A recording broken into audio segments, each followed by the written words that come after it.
এবার তারা ঢেলে ঢেলে দিয়ে তাদের কাছে পয়সা করে নিয়ে বাড়ি চলে গেল। মাছ খাবে কি? বাড়ির বউরা দুপুরবেলা সমস্ত কাজকর্ম সেরে যখন বাসন ধুতে আসবে ঘাটে, বাসনে একটু ভাত লেগে রয়েছে, একটু তরকারি লেগে রয়েছে, একটু ডাল লেগে রয়েছে, মাছ সেগুলো খাবে। এটা ছিল পুরোনো আমলের মাছ চাষের পদ্ধতিটা পাল্টে গেছে। এখন মাছকে মাছ ছাড়ার পরে মাছের খাবার দিতে হবে, ল্যান্ড তৈরি করতে হবে, জল পরীক্ষা করতে হবে, মাটি পরীক্ষা করতে হবে, তবে ভালো মাছ হবে। এই যে পদ্ধতিগুলো, এই পদ্ধতিগুলো একেবারে গ্রামের ছেলেদের কত জানা নেই। আমি সমস্ত ব্লকে ব্লকে টেস্ট করতে পেরেছি, সব ব্লকে ব্লকে করতে পেরেছি। পশ্চিমবঙ্গের 425টা ব্লক, সমস্ত ব্লকে যদি টেস্ট হয়, সমস্ত ব্লকে যদি কাজ হতে জন্য বলেছে, কাজটা শুরু হয়েছে। কিন্তু এখনো ভালো মাছ চাষি, ভালো উৎপাদক তৈরি করা যাচ্ছে না। আমি এটা বলতে চাই এক্সপো থেকে যে আমাদের ট্রেনিং যদি ভালো হয়, আপনারা যদি ঠিকমতো সহযোগিতা করেন, গ্রামের ছেলেদের বলবো চাকরির জন্য দৌড়বার কোনো প্রয়োজন নেই।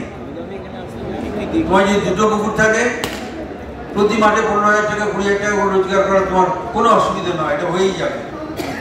এই জন্য কার পেছনে দৌড়তে হবে। এই এক্সপো থেকে আমি এইটা পেতে চাইছি।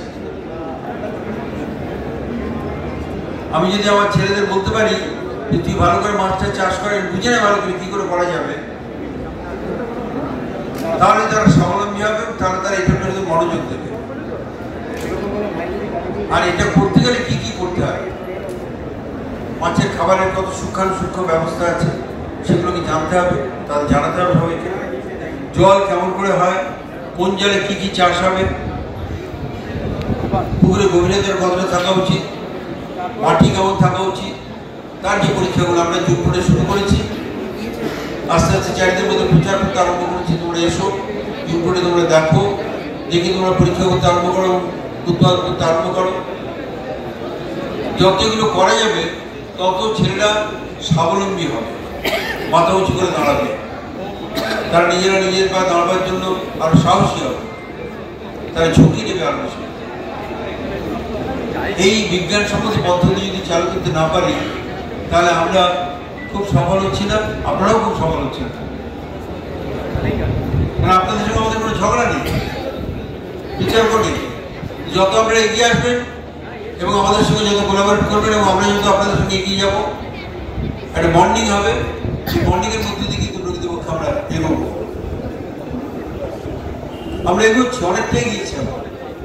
আমরা এখন বিহারে মাঠ পাঠাচ্ছি, উড়িষ্যাতে মাঠ পাঠাচ্ছি, আরো কিছু কিছু জায়গাতে মাঠ পাঠাচ্ছি। আমরা অন্ধ্রপ্রদেশ থেকে আগে ন্যাশনাল হাইওয়ে 6-এর সামনে বসে থাকতাম, যখন যে গাড়িগুলো যেত দেখে বুঝতাম যে এরা অন্ধ্রপ্রদেশ থেকে মাছ নিয়ে আসছে।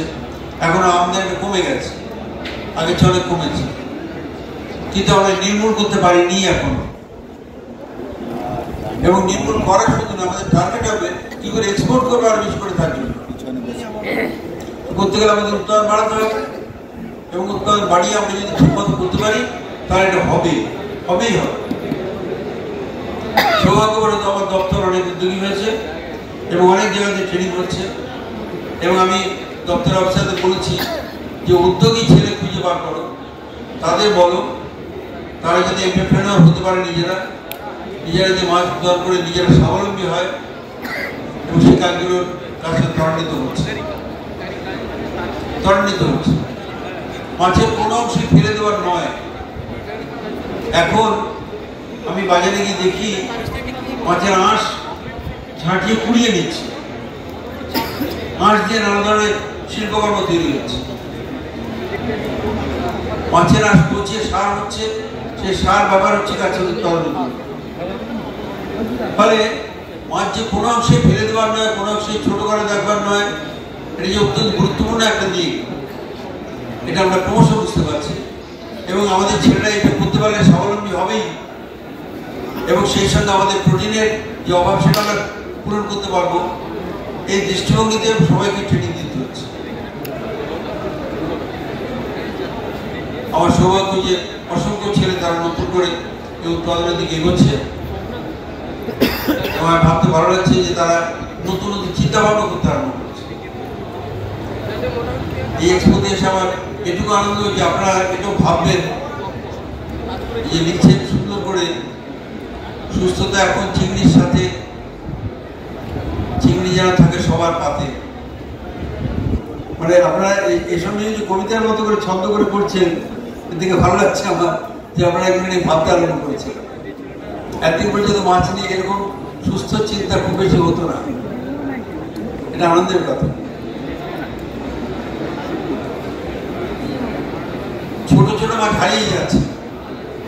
আমার বন্ধু স্বপন দেবনাথ বর্ধমান জেলার এক প্রান্তে, সে প্রতি বছর, এবছর 24 বছর, প্রতি বছর যারা অনুষ্ঠান করে, কুচো মাছ, হারিয়ে যাওয়া মাছ, এগুলো নিয়ে উৎসব করে। এবং গেড়ি গুগলি নিয়ে যে চাটনি হয়, এটা কখনো শুনিনি, কখনো ভাবিনি। এখন দেখলাম গেড়ি গুগলির চাটনি, এবং সেটা অতি সুস্বাদু, অতি উপাদেয়। এবং আমরা 3 বছর, এবছর নিয়ে 3য় বছর গেলাম সেখানে। ওখানে গভীর আগ্রহের সঙ্গে অপেক্ষা করে থাকে, এবং বহু মানুষ বিনা নিমন্ত্রিত তারা এসে লাইনে দাঁড়িয়ে থাকে, কখন তাদের খাবার দেওয়া হবে, কখন তাদের চাটনি পরিবেশন করা হবে, ছোটো ছোটো মাছ দেওয়া হবে। এটা শুরু হয়েছে, কিন্তু এখনো ব্যাপকভাবে ছড়িয়ে পড়েনি, এখন ব্যাপক আমরা করতে পারছি না। এক্সপো থেকে এই ট্রেনিংটা আমরা দিই সবাইকে, যে ভাই এইটা পড়ো। ছোট মাছগুলো অত্যন্ত উপাদেয় মাছ। আমার মা বলতেন পুঁটি মাছের কাঁটাটা চিবিয়ে খা, ওতে ফসফরাস আছে, ও তোর কাজে লাগবে, মা বলতেন। এখন ওই ছোট মাছ বাড়িতে আনলেন, মায়েরা বলে যদি গলায় লেগে যায় ইত্যাদি। মায়েরা সতর্ক হয়েছে, আধুনিক হয়েছে তারা, কারণ ঝামেলা নিতে চায় না বেশি। ফলে যে ফসফরাসটা আমরা এমনি পাচ্ছি, সে ফসফরাস মাছের সাথে পাচ্ছি, যেটা আমরা করছি না, আমরা দোকান থেকে ওষুধ কিনে ফসফরাস খাচ্ছি। ফলে এটা মুক্তির পথ নয়, মুক্তির পথ ওইটা। আসলে আমরা সেই পথের সন্ধান করি সবাই মিলে, এবং আপনাদের এবং আমাদের মিলিত উদ্যোগে।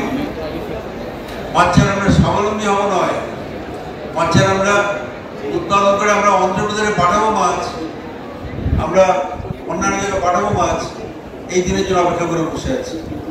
আপনারা সবাই আমাদের সাহায্য করবেন, আমাদের পাশে থাকবেন, এই অনুরোধ আপনাদের সবাইকে নমস্কার জানাচ্ছি।